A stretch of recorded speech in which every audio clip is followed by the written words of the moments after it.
Tensions with North Korea are incredibly high right now, and considering the situation and the words that are flying back and forth, the ships that are being moved into the region, it's gonna take an incredibly savvy and intelligent leader to navigate this tricky situation.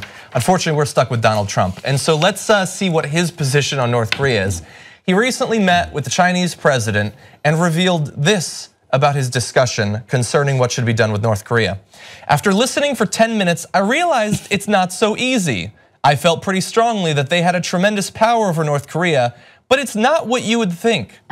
No, it's not what you would think, Donald Trump, because you're the only person involved in this conversation right now who hasn't read something about North Korea and its relationship with China, China's attempts to rein it in, how China's influence and power over North Korea has waxed and waned over the decades. He didn't even wiki North Korea in the lead up to his meeting with the Chinese president. And the Chinese president, like with a child, had to sit him down and explain. And I ask you this, that was a 10-minute conversation. How long into that do you think he was still paying attention?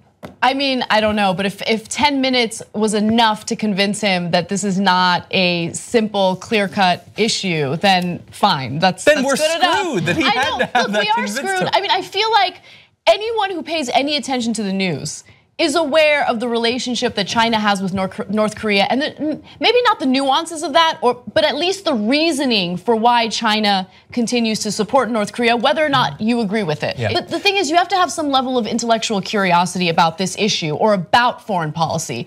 You would hope that the president has that type of intellectual curiosity, but it doesn't seem like that's the case, and that's what worries me. Same thing happened with healthcare. He thinks everything's black and white.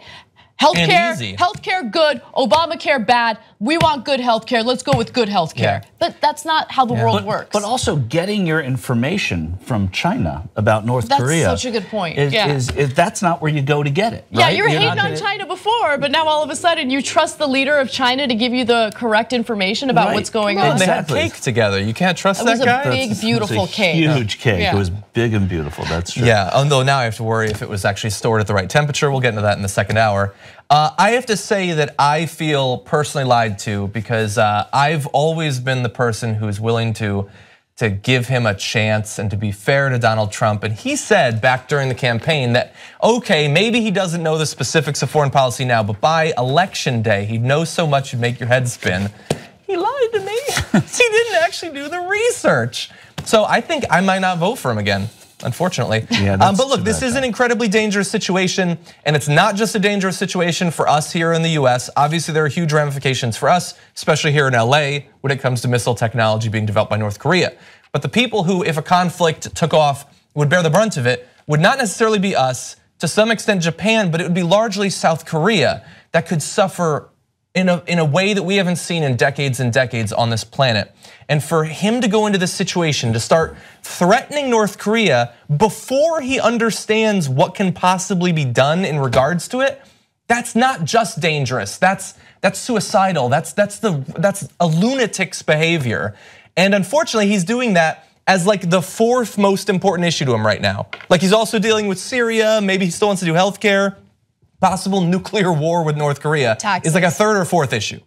That's not a good situation for us to be in. Our journalism drive is almost over. It ends in Trump's first 100 days. We need to hire more reporters and more watchdogs. Let's do that right now at tytnetwork.com/go.